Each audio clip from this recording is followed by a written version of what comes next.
अस्सलाम वालेकुम। आज हम पढ़ने जा रहे हैं reverse of Pakistan. Reverse of Pakistan. तो पाकिस्तान के रिवर सिस्टम की बात करें तो जो पाकिस्तान का लॉन्गेस्ट रिवर है वो इंडस रिवर है। इंडस रिवर है पाकिस्तान का लॉन्गेस्ट रिवर, जिसकी जो लेंथ है वो 2900 किलोमीटर है। Longest river of the Pakistan is Indus river having length of 2900 kilometre. Indus river के मुख्तलिफ जो जॉब्स टेस्ट हैं जैसा कि PPSC, FPSC या NTS वगैरह में, उसमें इंडस रिवर के मतलब क्वेश्चन किया जाता है कि which river is the Nile of Pakistan. Nile of which river is the Nile of Pakistan, तो that is Indus river which is called the Nile of Pakistan. इसके अलावा इंडस रिवर को फादर ऑफ रिवर्स भी बोला जाता है, क्योंकि हिंदू कंसीडर करते थे कि ये सब कॉन्टिनेंट में ओनली मेल रिवर है। ये सब कॉन्टिनेंट में ओनली मेल रिवर है, इस वजह से इसको फादर ऑफ रिवर्स का नाम भी दिया जाता है इंडस रिवर को। इसके अलावा अगर पाकिस्तान के सबसे छोटे दरिया की बात करें तो पाकिस्तान का जो सबसे छोटा दरिया है वो रिवर रावी है। River Ravi is the smallest river of Pakistan, having length is 715 kilometre. River Ravi के मतलब क्वेश्चंस जो पेपर में आते हैं वो पूछते हैं कि जो लाहौर सिटी है या इसका मतलब पूछा हुआ था कि जो हडप्पा सिटी है, इन दोनों शहरों का पूछा हुआ था कि ये कौन से दरिया के किनारे पे फॉल करते हैं। तो लाहौर सिटी और Harappa city situated on the bank of river Ravi. और क्योंकि लाहौर जैसे जो अर्बन एरियाज़ हैं वो रिवर रावी के बैंक्स पे सिचुएट करते हैं, इस वजह से जितना भी एग्रीकल्चर और इंडस्ट्रियल वेस्ट होता है वो सारे का सारा रिवर रावी में फॉल होता है। इस वजह से रिवर रावी को कहा जाता है कि most polluted river of the world है।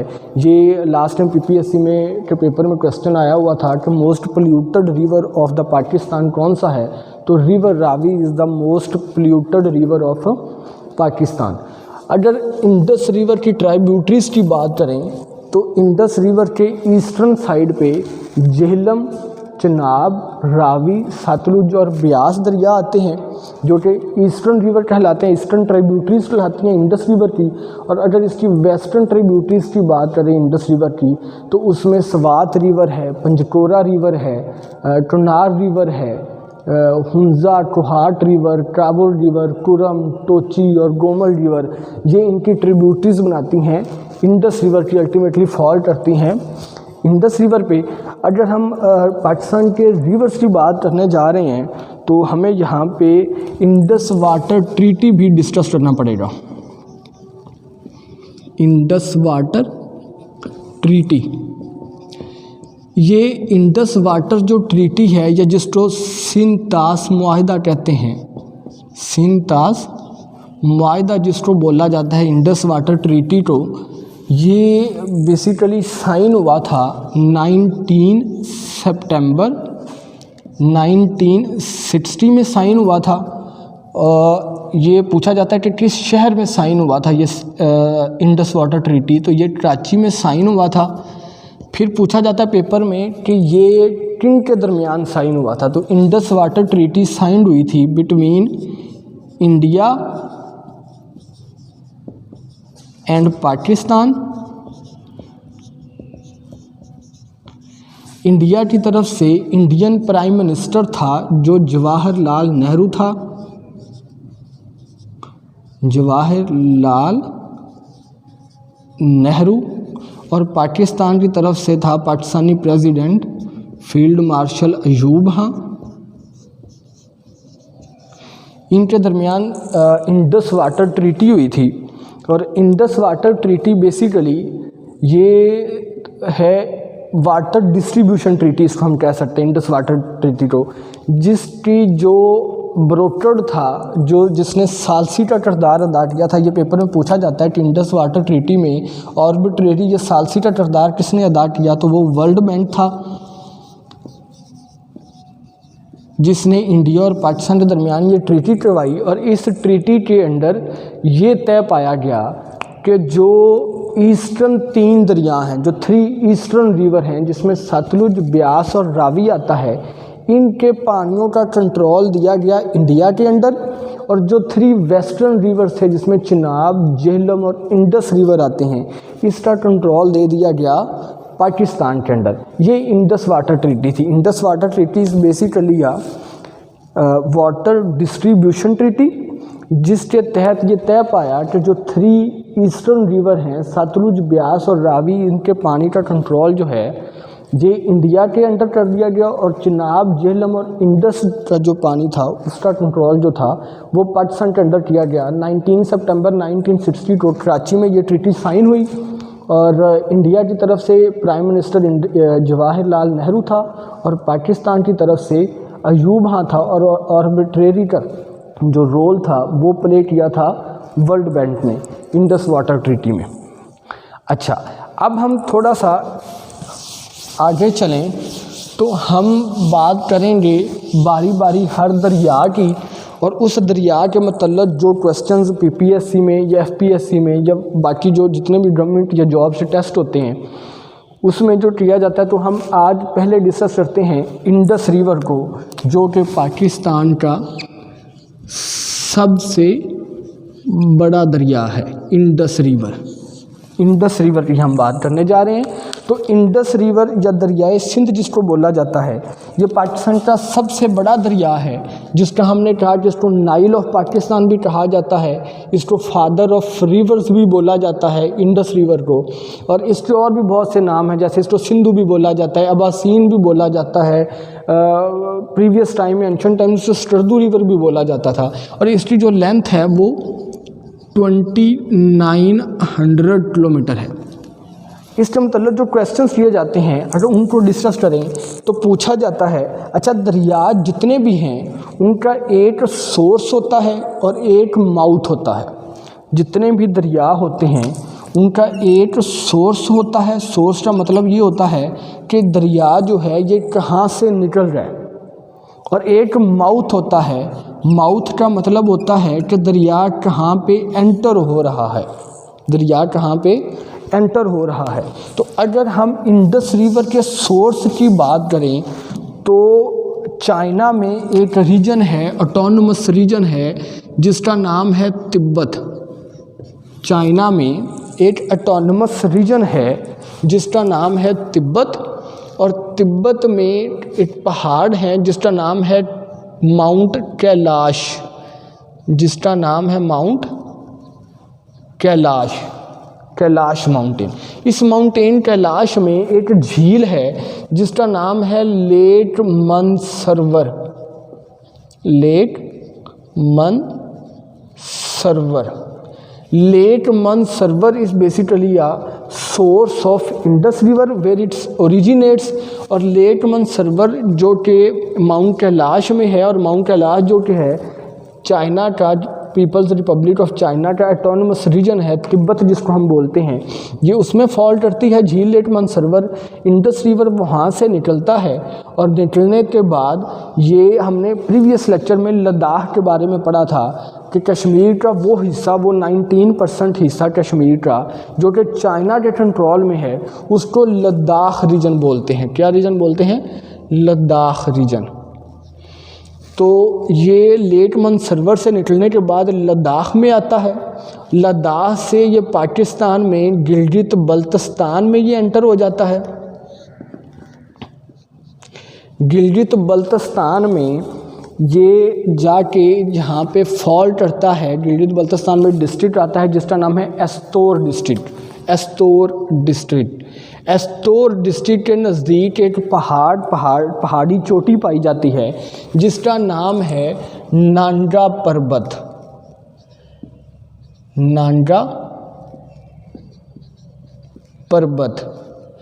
ये दरिया जो है ये नांगा पर्वत के गिर्द घूमता है, और घूमने के बाद ये मूव करता है फर्दर। और थोड़ा सा आगे आए तो यहाँ पे एक डैम अंडर कंस्ट्रक्शन जा रहा है जिसका नाम है दियामर भाषा डैम। इस टाइम तलत हम डिस्कस करते हैं उससे पहले हम देखते हैं नांद्रा पर्वत क्या है।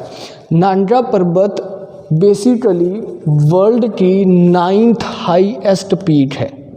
9th highest peak of the world is नांद्रा Parbat and 2nd highest peak of Pakistan after K2।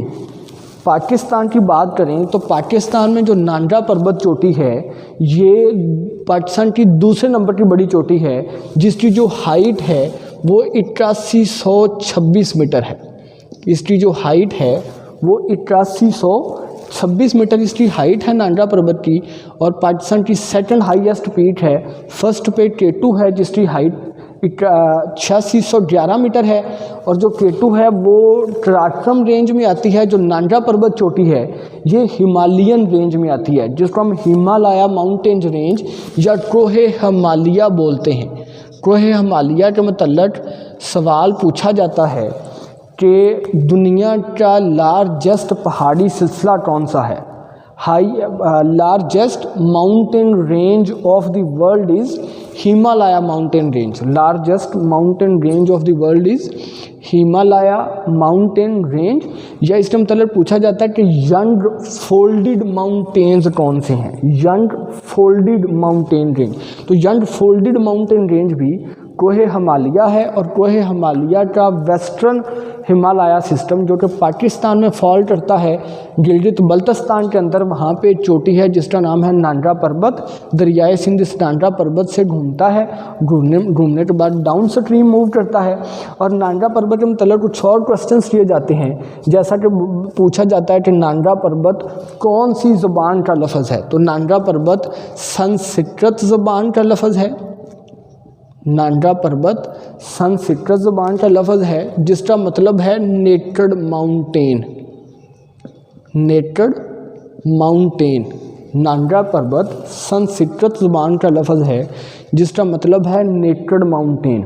Nandra पर्वत का लोकल एक नेम है जिसका नाम है लोकल नांद्रा पर्वत को द्यामीर भी बोला जाता है।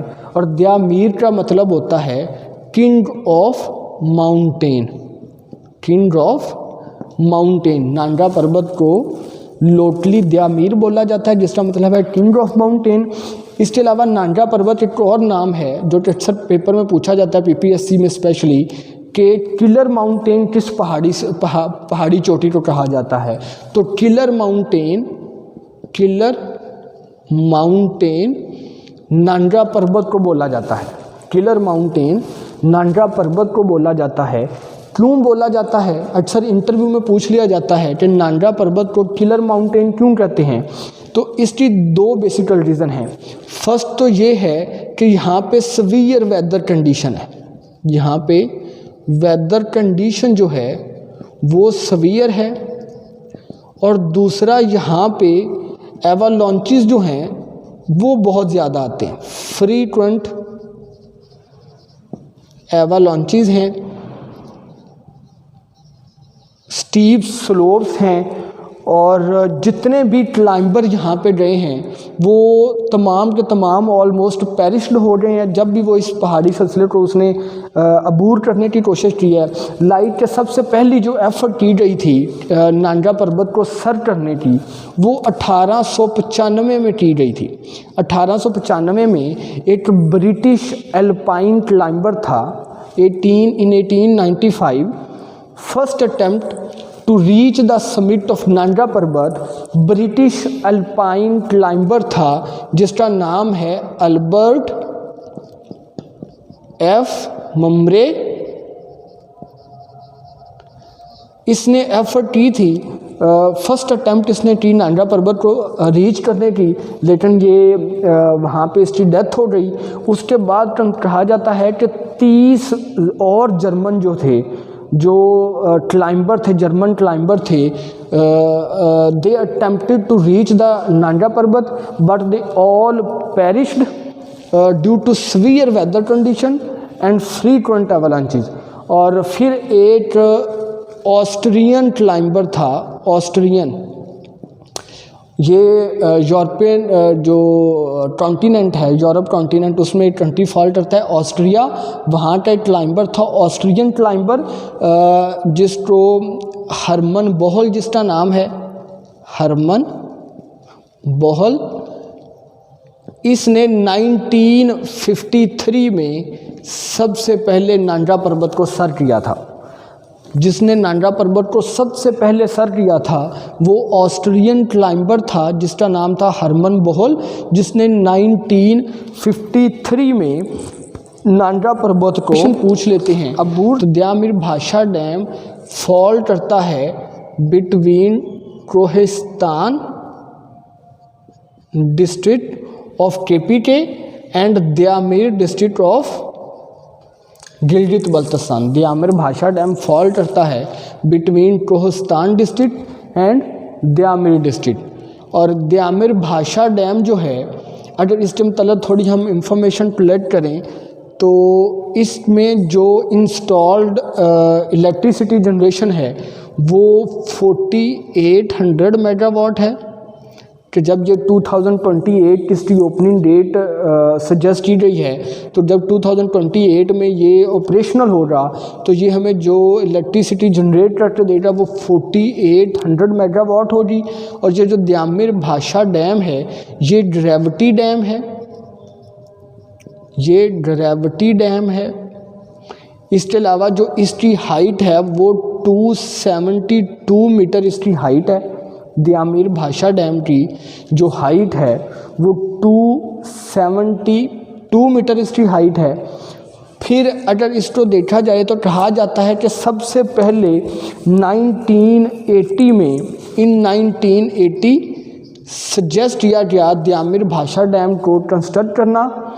फिर 1998 में उस वक्त के प्राइम मिनिस्टर जो मिस्टर नवाज शरीफ थे, उसने द्यामिर भाषा डैम को इनऑगरेट किया।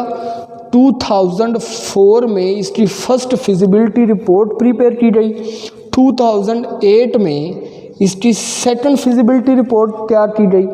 और फिर 13 मई, फाइनली 13 मई 2020 में जो गवर्नमेंट ऑफ पाकिस्तान है इसने एक कॉन्ट्रैक्ट साइन किया, एक जॉइंट वेंचर था between China power and frontier worlds organization, जिसको FWO बोलते हैं। चाइना पावर और FWO के दरमियान एक जॉइंट वेंचर साइन किया गया जिसकी कॉस्ट थी 442 बिलियन रुपीज़। और इसकी कंस्ट्रक्शन स्टार्ट कर दी गई और इसका एक एस्टिमेशन लगाया जाता है कि 2028 में ये जो द्यामिर भाषा डैम है ये कंप्लीट हो जाएगा और हमें इससे इलेक्ट्रिसिटी जनरेशन मिलेगी। भाषा डैम के बाद दरियाए सिंध के ऊपर आ जाता है पाकिस्तान का सबसे बड़ा डैम, जिसको तरबेला डैम कहते हैं, और वर्ल्ड्स लार्जेस्ट अर्थ फिल्ड डैम भी तरबेला डैम को कहते हैं। तरबेला डैम वर्ल्ड लार्जेस्ट अर्थ फिल्ड डैम है और पाकिस्तान का भी सबसे बड़ा डैम जो है वो तरबेला डैम है। पेपर में पूछा जाता है कि पाकिस्तान का सबसे बड़ा डैम कौन सा है, तो तरबेला डैम है। क्वेश्चन किया जाता है कि तरबेला डैम कौन से रिवर पे आता है, तो इंडस रिवर पे आता है। फिर पूछा जाता है कि तरबेला डैम की जो कंस्ट्रक्शन कब कंप्लीट हुई थी, तो 1968 में तरबेला डैम की कंस्ट्रक्शन स्टार्ट हुई थी। 1974 में तरबेला डैम की कंस्ट्रक्शन कंप्लीट हुई थी और 1976 इसकी ओपनिंग डेट है। ओपनिंग डेट जो तरबेला डैम की है वो 1976 है। तो इसकी कंप्लीशन का अगर हमें आता है MCQs के तरबेला डैम कब कंप्लीट हुआ, तो हम यही बोलेंगे कि 1976 में जब ऑपरेशनल हुआ तरबेला डैम। और फिर हमसे क्वेश्चन पूछा जाता है तरबेला डैम के मतलब कि तरबेला डैम फॉल कहाँ पे करता है, तो ये KPK में खैबर पख्तूनख्वा में हरीपुर एक डिस्ट्रिक्ट है और सवाबी डिस्ट्रिक्ट है। हरीपुर और सवाबी, हरीपुर के साथ एक टाउन है जिसका नाम है तरबेला टाउन। तो तरबेला टाउन की वजह से इसका नाम रखा गया है तरबेला डैम। और फिर हमें तरबेला डैम के मतलब पूछा जाता है कि इसकी तरबेला डैम की हाइट कितनी है। ब्यामीर भाषा डैम की जो हाइट थी वो 272 मीटर थी और जो तरबेला डैम की हाइट है वो 143.26 मीटर इसकी हाइट है। फिर तरबेला डैम की लेंथ के मतलब सवाल पूछा जाता है तो 2743.2 मीटर इसकी लेंथ है तरबेला डैम की। फिर पूछा जाता है कि तरबेला डैम का जो रेजरवायर है, जो तरबेला डैम का रेजरवायर है, रेजरवायर की लेंथ कितनी है, तो वो 40 किलोमीटर लेंथ है तरबेला डैम के रेजरवायर की। फिर पूछा जाता है कि तरबेला डैम जब कंप्लीट हुआ तो उसमें इंस्टॉल्ड कैपेसिटी कितनी थी। तरबेला डैम की इंस्टॉल्ड कैपेसिटी थी 3478 मेगावाट इंस्टॉल्ड कैपेसिटी थी तरबेला डैम की। अब इसमें एक्सटेंशंस हुई हैं, तरबेला डैम 4 और तरबेला डैम 5th एक्सटेंशंस, जिसके बाद इसकी जो इंस्टॉल्ड कैपेसिटी है वो 4888 मेगावाट हो गई है। फिर तरबेला डैम के बाद एक सिटी है, पूछा जाता है कि जो अटक शहर है, अटक सिटी जो है is situated on which river, on the bank of which river.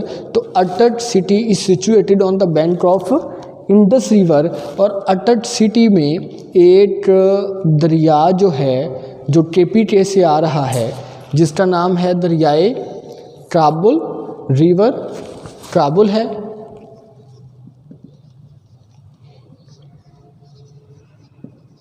River Kabul KPK से आके दरियाए सिंध में एंटर हो रहा है। अटक के मकाम पे ये पूछा गया, बहुत दफ़ा MCQs पूछा गया है कि जो दरियाए काबुल है ये किस मकाम पे, on which place it enters into Indus river. तो एट द पॉइंट ऑफ अटक जो रिवर काबुल है वो अटक के मकाम पे आकर दरियाए सिंध से मिलता है। और इस दरियाए काबुल के ऊपर एक डैम है जिसका नाम है वारसट डैम। क्या नाम है? वारसट डैम। वारसट डैम जो है ये 1960 में बनाया गया है। वारसट डैम पूछा जाता है कि कब बनाया गया है। 1960 में वारसट डैम बनाया गया है। पाकिस्तान का सबसे पहला और पाकिस्तान का सबसे छोटा डैम भी वारसट डैम है। First and smallest dam of Pakistan is Warsak dam, जो कि 1960 में बनाया गया है। दरियाए काबुल के ऊपर फॉल करता है वारसट डैम। और इसकी इंस्टॉल्ड कैपेसिटी पूछी जाती है तो वो है 240 मेगावाट। वारसट डैम की इंस्टॉल्ड कैपेसिटी पूछी जाती है तो वो 240 मेगावाट है। अटक से हम थोड़ा आगे मूव करें तो यहाँ से हमारा जो अगर हम इंडस प्लेन्स पढ़ें, दरियाए सिंध के मैदान को पढ़ें, तो अटक के मकाम से अपर इंडस प्लेन भी स्टार्ट हो जाता है, जिसे दरियाए सिंध का बलाई मैदान भी कहते हैं। अपर इंडस प्लेन या दरियाए सिंध का बलाई मैदान जो है वो भी अटक से शुरू हो जाता है। और आगे हम मिठन कोट पढ़ेंगे तो मिठन कोट पे जाके वो अपर इंडस प्लेन ख़त्म होता है। और मिठन कोट से ठट्ठा तक जो सिंध में है वहाँ तक हमारा जाता है लोअर इंडस प्लेन। और फिर ठट्ठा से अरेबियन सी के दहाने तक हमारा डेल्टाई प्लेन्स, ये इंडस रिवर की प्लेन्स हैं। अटक के बाद यहाँ पे एक डैम आता है जिसका नाम है कालाबाग डैम, जो अभी अंडर कंस्ट्रक्शन ही समझा जाए। कालाबाग डैम ये इस टाइम तलत पूछा जाता है कि ये कौन से सूबे में फॉल करता है। ये पूछा जाता है कि कालाबाग डैम कौन से शहर में बनाया जा रहा है। तो कालाबाग डैम ये सूबा पंजाब में है और ये सूबा पंजाब का शहर है मियाँ वाली। ये कालाबाग डैम वहाँ पे है। कालाबाग डैम के साथ इसी शहर मियाँ वाली में ही एक कालाबाग डैम के साथ बिराज है, जिना बिराज। इस टाइम तलत पेपर में पूछा गया कि जिना बिराज कब बनाया गया, तो ये 1963 में बनाया गया है। जिना बिराज 1963 में बनाया गया है, मियाँ वाली में है। और इसके साथ एक और बिराज है, चश्मा बिराज। चश्मा बैराज भी पाकिस्तान का सूबा पंजाब और शहर मियांवाली, ये चश्मा बैराज भी, कालाबाग डैम, जनाब बैराज और चश्मा बैराज, ये तीनों पंजाब प्रोविंस और पंजाब के साथ इसमें आ जाता है मियांवाली सिटी, तो ये मियांवाली में आता है। उसके बाद अगर थोड़ा और मूव करें तो दरियाए सिंध के ऊपर पूछा जाता है कि जो तौंसा बैराज है, तौंसा बैराज ये कौन से रिवर पे फॉल करता है, तो तौंसा बैराज जो है वो दरियाए सिंध पे फॉल करता है। और तौंसा बैराज डेरा गाजी हाँ की तहसील है, डेरा गाजी हाँ जो पंजाब का ज़िला है और डिवीज़न भी है डेरा गाजी हाँ, उसकी एक तहसील है तौंसा शरीफ, वहाँ पे ये बैराज है जिसका नाम है तौंसा बैराज, जो कि 1985 में बनाया गया है। तौंसा बैराज जो 1985 में बनाया गया है।